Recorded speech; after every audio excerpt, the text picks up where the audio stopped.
The Korak Empire had ruled many worlds. They were strong, powerful, and proud. Their ships moved like shadows in the sky, silent and fast. When they came near Earth, they did what they always did first. They scanned. High above the planet, the Korak mothership floated in orbit. It was black, huge, and full of sharp angles. Inside, alien officers stood in front of glowing screens. Strange symbols danced on the monitors as the scanners finished their work. No cities, no weapons, no energy sources, one officer said with a smile on his strange, flat face. Just trees, water, and wild animals. A peaceful planet. The Korak commander, tall and covered in silver armor, nodded slowly. His voice was deep and cold. Another empty world. Perfect for a new colony. The other aliens laughed. They called Earth a zoo, a forgotten world. Some of them even joked about turning it into a hunting ground. Down below, the planet looked calm. Rivers moved through green forests. Mountains stood tall and still. Birds flew through the air. Deer drank from quiet lakes. It all seemed untouched by time. Beautiful. Safe. But under the surface, deep in the earth, something else was happening. In an old bunker, far below a mountain range, humans were watching the sky. The room was dark except for a few small lights and glowing screens. Men and women stood in silence, looking at the readings. "They scanned us," said a woman in uniform. Her name was Commander Riza. Her face was sharp, her eyes serious. She had seen many things in her life: war, loss, and survival. But now, something new was coming. A younger soldier looked confused. Why didn't they find us? Riza didn't smile. She didn't blink. Because we've hidden ourselves well. Our systems block their scans. To them, we're invisible. Another soldier, sitting at a large computer, turned around. Should we respond? Let them know we're here. Riza shook her head. No. Let them think this world is empty. Let them laugh. The bunker was part of an old defense system, built long ago, before the Great Silence, before the fall. When the last wars ended and the world grew quiet, the few humans left had gone underground. They knew others would come one day. Maybe not in a year, maybe not in 100, but someone would return. And so, they waited.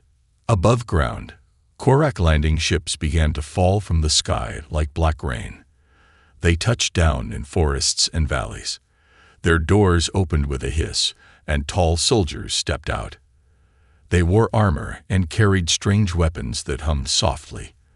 They walked slowly, carefully, scanning everything. But they found nothing. No cities, no people, just animals running through the trees. In the bunker, Riza stood in front of a large screen showing the alien movement. She crossed her arms and looked at the red dots spreading across the map. "They're testing the land," she said, "taking samples, mapping the area." "What do we do?" the young soldier asked again. His voice was steady, but his eyes were full of fear.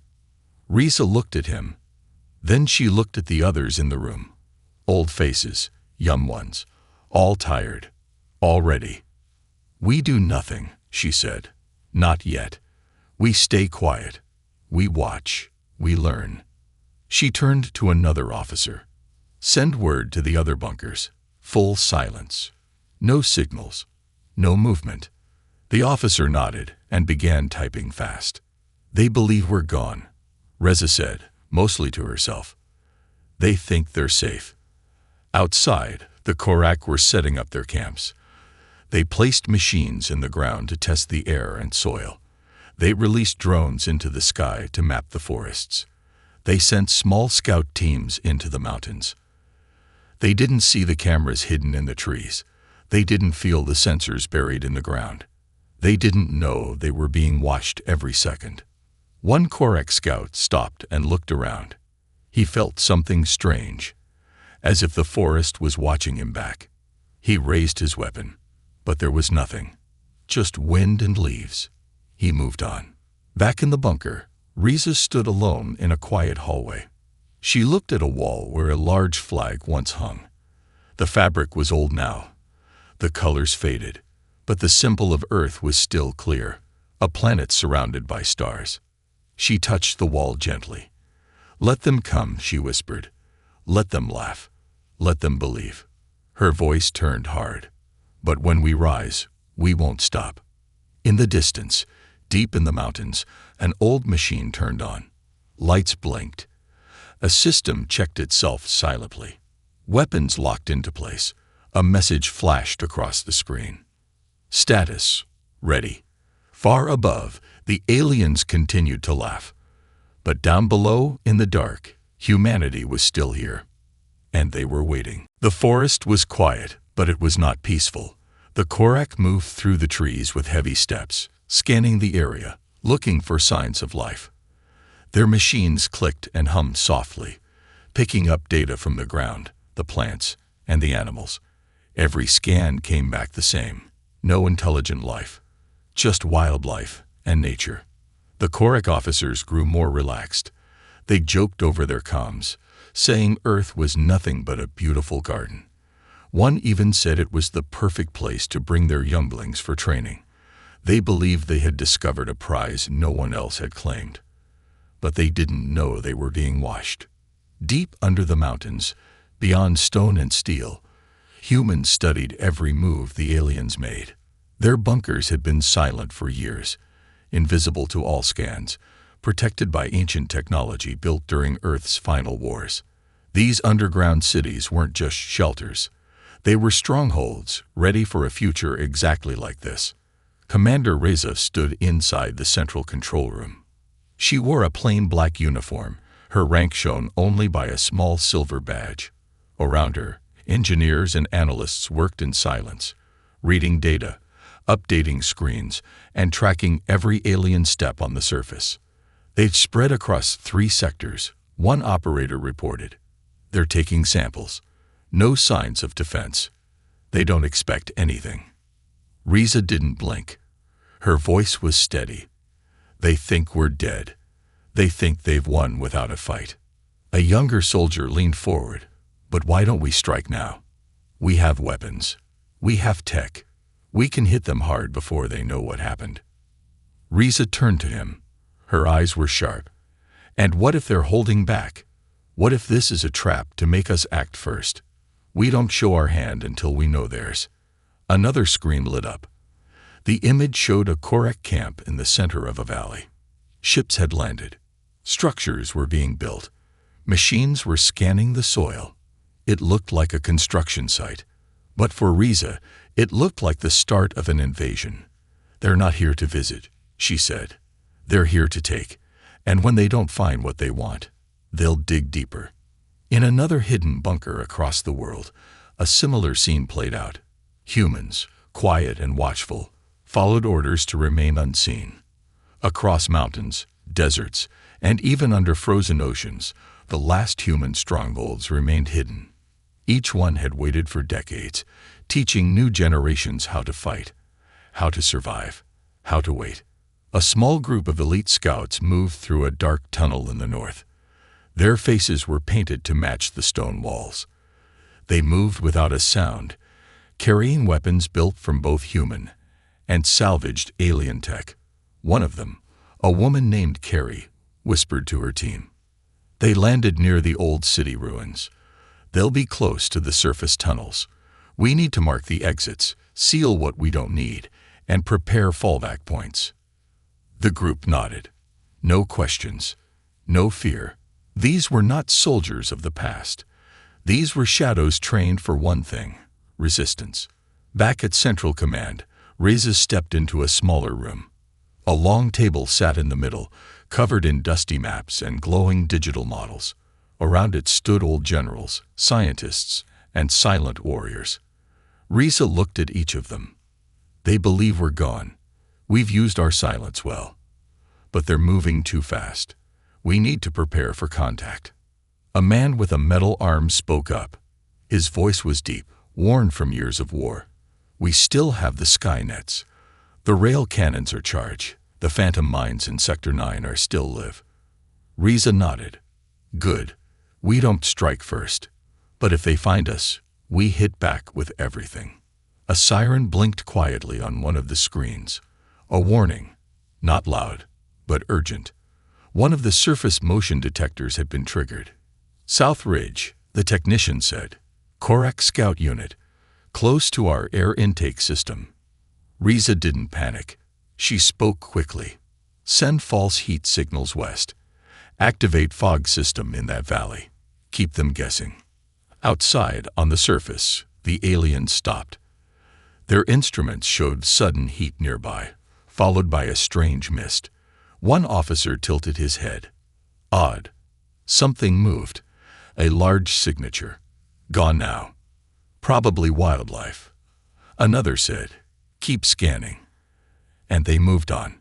Back underground. Riza watched it all. Let them walk. Let them guess. But if they find us, she looked around the room, her voice cold and calm. We make sure they never forget. Silence fell again. But it wasn't fear. It was the quiet before a storm. Earth was still, but not asleep. Humanity was hidden, but not weak. They were waiting. And when the time was right, they would rise. Night had fallen over the forests, and the sky above was full of alien ships. The trees swayed gently in the wind, but something about the air had changed. It was heavier now, as if the ground itself was holding its breath.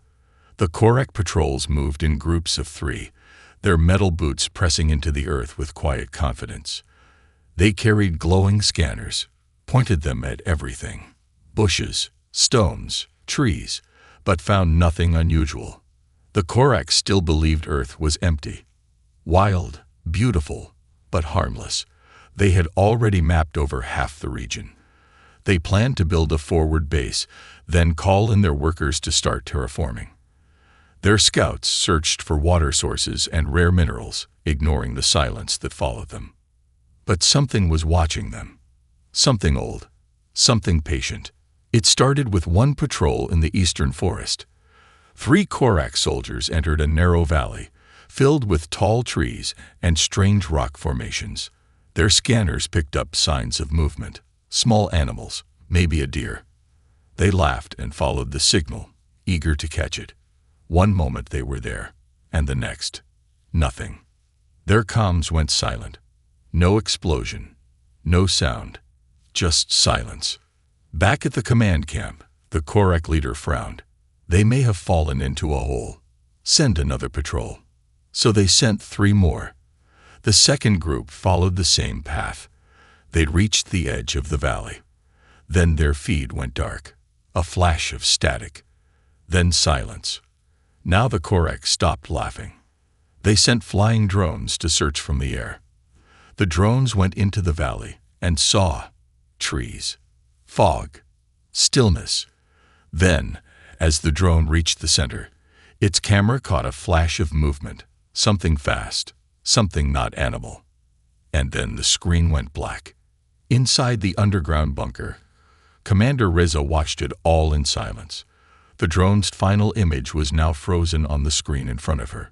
Just a blur, but enough to see the fear building in the enemy's camp. A soldier beside her spoke. They're nervous, starting to set up perimeter lights, pulling patrols back to base. Riza nodded slowly. Good. Let them fear the dark. Across the world, other hidden human cells were watching closely. The moment had come. For years, they had trained in silence. For years, they had lived underground, buried under cities long turned to dust. Now, one group had been given the green light. Test the Korak's reactions. Learn their strengths. But more importantly, find their weaknesses. It was the Echo Squad who had taken the patrols in the forest. 6 humans, dressed in soundless armor and armed with hybrid weapons. Human design powered by salvaged alien cores. They moved like shadows, striking with precision, leaving no trace behind. They didn't kill for revenge. Not yet. They were hunters gathering data. And now, they knew exactly how the Korak responded to fear. Back at the Korak camp, officers argued. One believed there were hidden predators on the planet. Another suggested that maybe the planet wasn't as dead as it seemed. A third shouted, "Activate the ground pulses. Scan deeper. Something is hiding here." But even when they tried, they found nothing. The bunkers were buried far too deep, shielded by ancient tech the aliens couldn't detect. And worse for the Korak, the humans had tapped into their systems. Quietly, slowly, they were reading alien files, learning their language, copying their tactics. Riza stood in the main war room now, surrounded by maps and reports. She spoke calmly to her officers. "We don't strike yet, but we test their pressure points. We push, then we vanish." The humans began moving. Not in full attack, but in whispers. False signals led alien scouts into empty caves. Booby-trapped trails led to silent explosions that left no bodies, only broken scanners. Drones were pulled from the sky by cloaked nets and hacked midair. Even the Korak's water supply was quietly poisoned, not to kill, but to make them sick and weak. It was all a message, a warning. But the Korak were too proud to listen. Then, something new happened. A group of Korak soldiers found strange symbols carved into the trees. The symbols weren't alien. They were human. Old military signs. Warnings. Coordinates. Instructions. One Korak tried to erase the symbol. The moment he touched it, a charge exploded beneath his feet. It wasn't enough to kill him, but it left his armor burning and his pride shattered. Back underground, the message was clear. Earth was no longer hiding. Earth was watching. Earth was pushing back. In the dark of the command room, Riza gave her next order. Phase 2 begins now. Let them feel hunted. Let them feel small. For the first time in years, the humans were no longer waiting. They were moving. Rain fell across the forests as lightning lit up the dark sky. Thunder rolled through the mountains, echoing like distant drums. The Korak had increased their defenses. Floodlights lit their camps, motion sensors circled their ships, and their soldiers now patrolled in groups of 6 instead of 3. Fear had started to spread like smoke among them. Silent, choking, unspoken. They still hadn't found the missing patrols. No bodies, no gear, nothing. And that was the most terrifying part. Warriors simply disappearing. That wasn't something the Korak were used to. On every world they had conquered, their power was enough to crush all resistance within hours. But here, the more they searched, the less they found. Earth was a ghost. The alien commander stood inside a large black tent near the edge of the valley. Rain tapped against the roof while maps and holograms flickered around him. Dozens of reports had come in from different sectors. Failed scans, lost drones, faulty equipment. His officers blamed the planet's atmosphere, the weather, the magnetic fields. But deep down, they all knew it wasn't just the planet. Something intelligent was behind this. "We are being toyed with," he growled. His claws tapped against the table. "We are the hunters, not the hunted." He sent new orders. "Bring in the flame troopers. Burn the forests if we must. Flush them out." And so, the sky changed again. Massive crafts flew over the forests, dropping bombs that lit the trees on fire. Great walls of flame roared through the woods. Smoke covered the hills, and animals ran in panic. The Korak marched behind the fire, believing they had finally forced the enemy to move. But they didn't understand Earth. The forests were already empty. The humans had left days ago. Commander Reza stood on a rocky cliff far away, her coat flapping in the storm wind, eyes glowing with cold anger as she watched the fire rise in the distance. A scout beside her held a long-range scope. "They're burning Sector 3, the scout said. "Just like we predicted." Reza didn't look away. "And they'll get nothing for it. They had emptied Sector 3 on purpose, left false camps, broken equipment, dummy heat signatures. Everything the Korak would expect from a retreating enemy. It was bait, and the aliens had swallowed it. But not everyone in the human forces felt calm. In an underground base beneath the scorched valley, a young fighter named Jonah watched as the fire grew closer to the surface. He was part of Echo Squad, one of the first teams allowed to strike. Now he sat in silence, gripping his rifle, sweat dripping down his neck. "They're coming hard," he muttered. "Let them," whispered Carrie, the team leader beside him. Her eyes were focused, unmoving. "They're not ready for what we've planted." Because under the burning trees, in the soil that looked quiet and dead, something else waited. Traps. Old human minds, shielded from scans, now armed with new tech.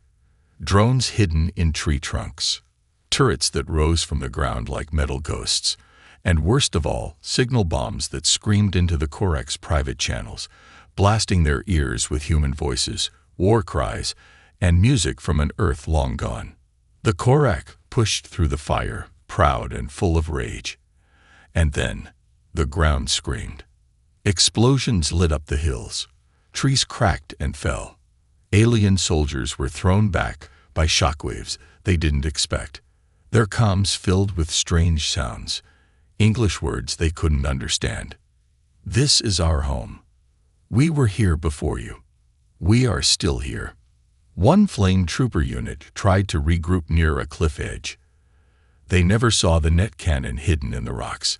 In an instant, they were yanked into the sky, wrapped in steel threads, screaming as they vanished into the fog. Far away, deep in a hidden control room, Riza watched the chaos unfold on her screens. Her voice was calm but cold. "They wanted war.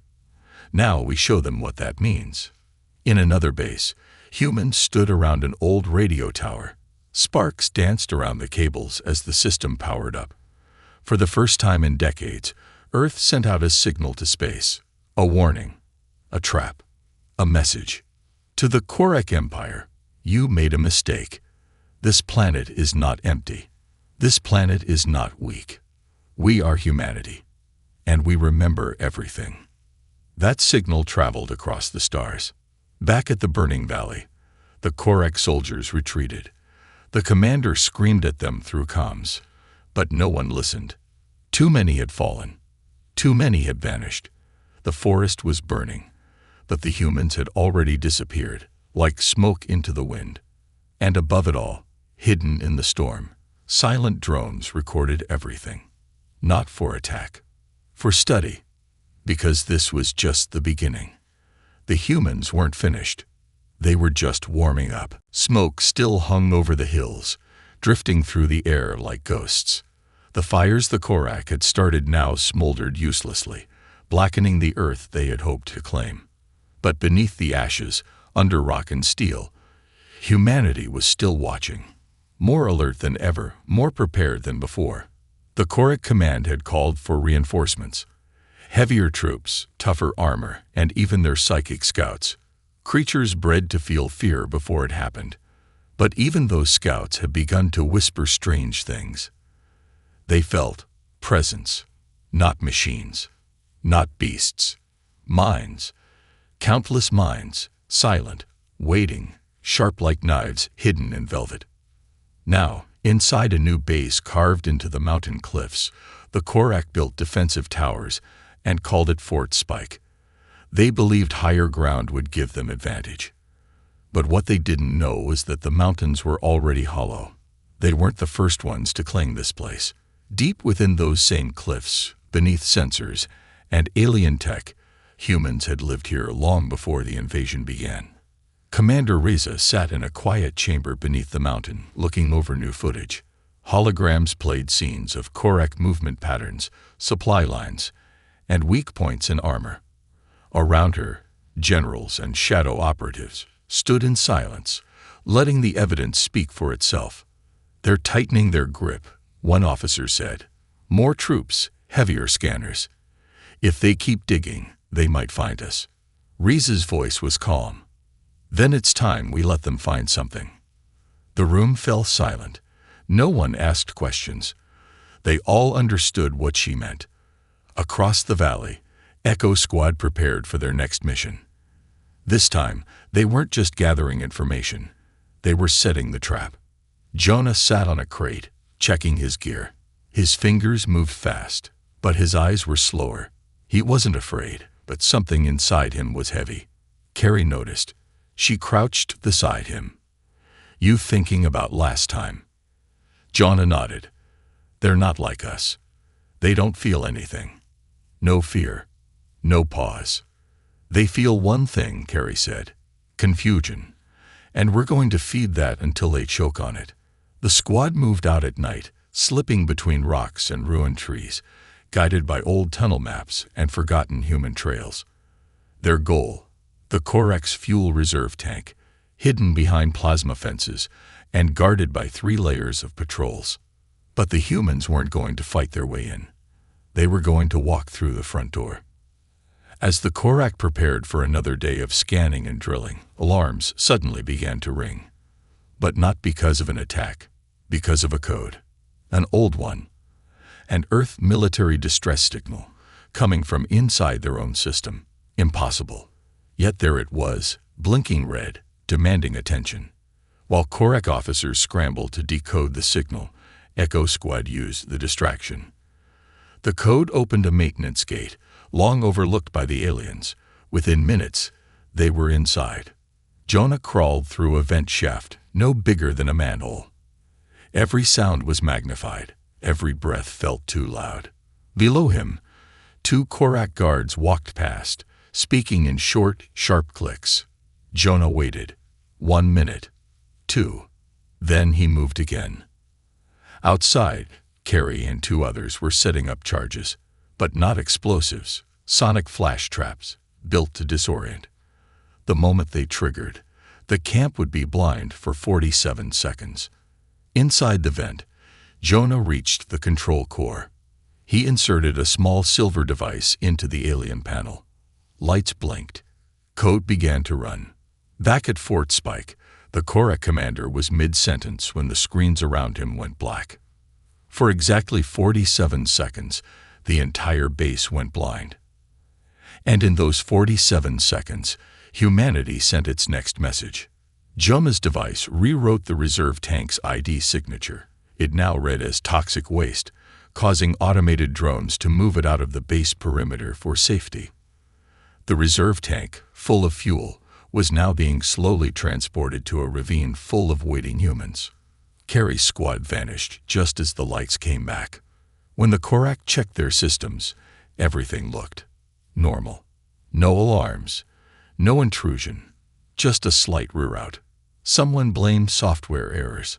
Another blamed the storm interference. They all believed it because they had to, because the truth was too dangerous to accept. Underground, the fuel was harvested. Human engineers cheered quietly.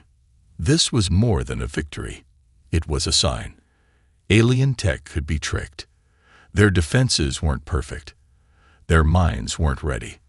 Commander Reza stood over the fuel container as it was wheeled into storage. "They think we're shadows," she said softly. "Let them believe that." A scientist nearby asked, "What next?" She didn't smile.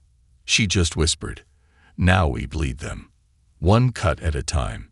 And far above them, deep in orbit, a Korak warship listened to the signal Earth had sent days earlier. The translation had finally arrived.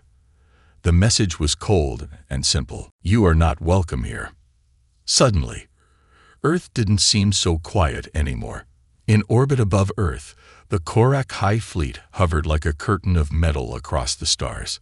Their flagships were silent, still, watching the planet below with growing discomfort. Weeks had passed since the first landing, and still no full control had been achieved. Instead of surrender, they found resistance. Instead of a dying world, they found minds sharp as blades. Now, the highest Korak Council had begun to whisper of failure. On the surface, things weren't much better. Fort Spike was quiet, too quiet. Patrols walked slower now, eyes scanning the trees with nervous energy. Drones circled overhead, but their flight paths had changed. Random, chaotic. Not because the aliens wanted it that way, but because someone had hacked their control grid again. Inside the mountain base, Korak engineers argued over data that made no sense. temperature spikes in sealed tunnels, power drains in untouched rooms. One engineer swore he saw human footprints in a maintenance shaft, but no one believed him. "They're ghosts," one commander spat. "Tricks and shadows." But they weren't ghosts. They were preparing the final strike. Far below, in a deep underground human chamber, Commander Reza stood before a large screen. Around her, officers and squad leaders reviewed maps glowing with red markers. These weren't just Korek outposts. They were lifelines, fuel nodes, communication towers, oxygen processors. The aliens had scattered them all over the region, believing they were protected. Now, they were exposed. "This is where we hit," Reza said, pointing to 5 targets. All at once, all on the same hour. Jonah and Carrie stood nearby, fully geared, faces cold with focus. They knew this was it. The test was over. The whispers, the traps, the games, all of that had been just the beginning. This was the first real strike. Reza continued, "We don't want full destruction. We want fear. Take their breath. Take their power. Take their light. But leave them standing. Just barely." Across the base, humans moved quickly. Teams loaded gear, weapons, and comms units. Old tunnels were reopened. Generators roared to life. The air was thick with tension and purpose. At midnight, it began. In the eastern range, a Korek comms tower lit up with alarms.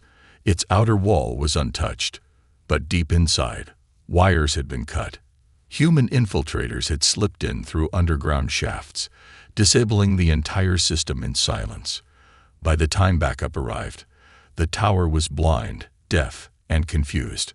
To the north, a fuel depot burst into flames, not from a bomb, but from a redirected plasma line, engineered by a human tech team using stolen Korek code. The explosion was massive, but clean. Not enough to flatten the base, just enough to terrify it. In the west, oxygen pumps started pumping something else, a harmless gas that caused temporary paralysis, just for 10 minutes, long enough for humans to walk through, plant warning symbols, and vanish again without hurting anyone. When the Korek soldiers woke up, they found every wall of their base marked with the same Earth symbol, a broken chain. In the south, the aliens' food processor center went offline after a virus infected its system. Screens showed static, then played a looped video of old Earth history, footage of resistance, war, survival. Korek who saw it didn't understand the language, but they understood the message. You are not in control.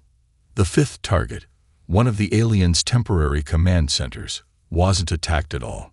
Not physically, but every Korek terminal started playing human music. Drums, horns, marching steps. It played for exactly 13 minutes. No matter what button they pressed, it wouldn't stop. And in the final seconds, a single voice whispered in clear alien dialect, "You still don't see us, but we see you." Panic spread across the Korek network. They scrambled for answers, but found none. Their leadership demanded explanations, but their own data didn't make sense. Internal failures, sensor blindness, communication delays. It was like the planet itself was rejecting them. And still, no human had been captured. Not one. They'd vanished before they were seen. They attacked without being heard. Inside the Korek command center, the alien general roared, smashing a panel with his fist. They are not soldiers.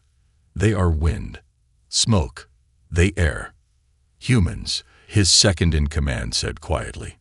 Back underground, Commander Reza watched the reports come in. All 5 targets struck, one officer confirmed. "No losses," said another. Carrie turned to Jonah and grinned. "Still think they don't feel fear." Jonah smiled for the first time in days. "They feel it now." Reza stepped forward. "This was our message. Now we wait." Jonah raised a brow. "Wait for what?" She turned to him, voice low and steady. "For them to make a mistake." And high above Earth, aboard the great Korek warship, The mistake had already begun. A signal had just been sent, one that called for full planetary reinforcements. But they didn't know the humans were listening.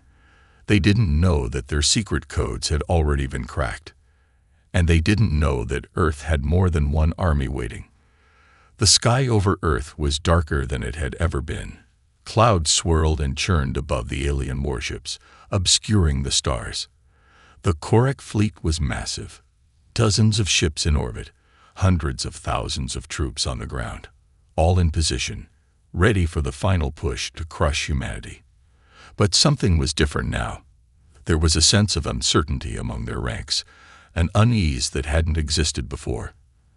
They had underestimated Earth, and now the planet had become a force they couldn't control. Back on the surface, deep within hidden bunkers and abandoned cities, humanity had begun to shift its focus. The attacks had been a warning, a call to arms. It was no longer just about defense or survival. The time had come for humanity to fight back, to take the fight to the heart of the alien invaders. Risa stood at the center of a large operations room. The screens around her flickered with images of Korek supply lines, patrol movements, and troop formations. She had expected the aliens to react with force, but their response was slower than anticipated. They were disorganized, confused. They didn't know what to expect from humanity anymore. Their reinforcements are on their way, Risa muttered. But it doesn't matter. We have the advantage. Jonah, now with more experience in the field, looked over at her. We can hit them hard, take out their main fleet. If we take control of the air, we stop the Korek's reinforcements from ever landing. Exactly, Reza said. We're going to give them the final push they've been waiting for. But we do it on our terms. Human forces had gathered strength. They had scavenged alien tech, reverse-engineered Korek weapons, and equipped their teams with gear that the invaders didn't expect. The first phase of the war had been about setting traps, sending messages. But now, the second phase would be a full-on assault, a series of coordinated strikes that would cripple the Korek once and for all. Risa turned to her command staff, her voice cutting through the silence. We'll take their ships, their cities, and their mines. We don't just want to drive them out. We want them to never return. Jonah and Carrie, now commanders in their own right, would lead separate squads. They'd strike at the heart of the Korek supply chains, sabotage their command centers, and leave nothing behind but chaos. I want all units in position by dawn, Reza ordered. We move quickly. We move silently. No mercy. As the plan was set into motion, the air seemed to thicken. Across the globe, human forces were mobilizing, moving in ways that no Korek scout had anticipated. They had thought Earth's scattered resistance would crumble under the weight of their superior technology. They had thought humans were nothing more than prey. But now, the Korek were the ones feeling hunted. At the heart of the Korek fleet, Commander Thrax stood on the bridge of his flagship, staring out at the blue and green planet below. His claws clicked against the console in agitation. His forces were in disarray, communications were delayed, and the latest reports were grim. The Korek were being outsmarted at every turn. They hadn't expected humans to fight back this hard. Commander, the humans are escalating their attacks, his officer reported. Our patrols are being picked off, and they've infiltrated our supply lines. They're smarter than I thought, Thrax growled. But we'll crush them. We'll send down the full force, and we'll take this planet by force. But even as he spoke, the ship's alarms began to blare. His bridge crew scrambled to understand what was happening, but before they could react, a loud explosion rocked the hull. Thrax staggered, his sharp eyes widening in shock. Report, he demanded. We've been hit. A human vessel just breached the perimeter. Thrax's mind raced as he tried to understand how the humans could have gotten so close without detection. They were everywhere now, silent, swift, and deadly. Mobilize the fleet. Now, he ordered. But it was already too late. The first wave of human forces had infiltrated the Korek flagship. They moved in complete silence, masked by the chaos of the explosions. In the shadows, Echo Squad, led by Jonah and Carrie, moved swiftly, planting explosives on key systems, taking down Korak soldiers with swift, practiced precision.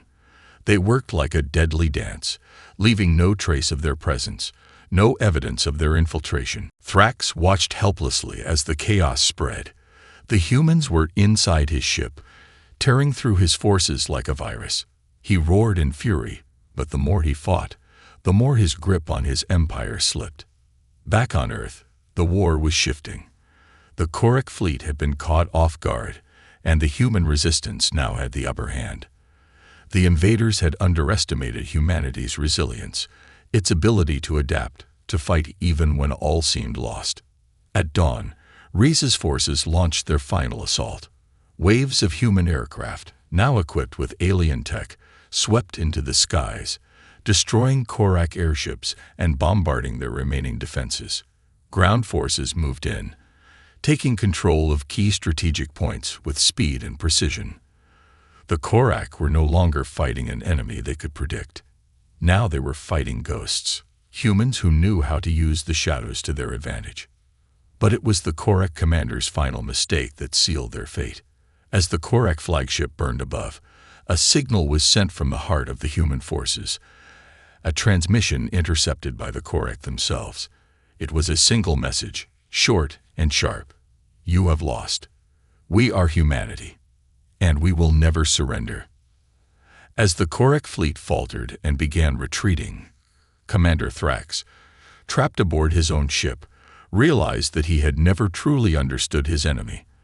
The humans weren't just survivors. They weren't just fighters. They were something more, something that would not be crushed, no matter how many worlds the Korak conquered. And as Earth's resistance forces wiped out the last of the Korak presence on the planet, one truth became undeniable. This was not just a victory. It was humanity's rebirth.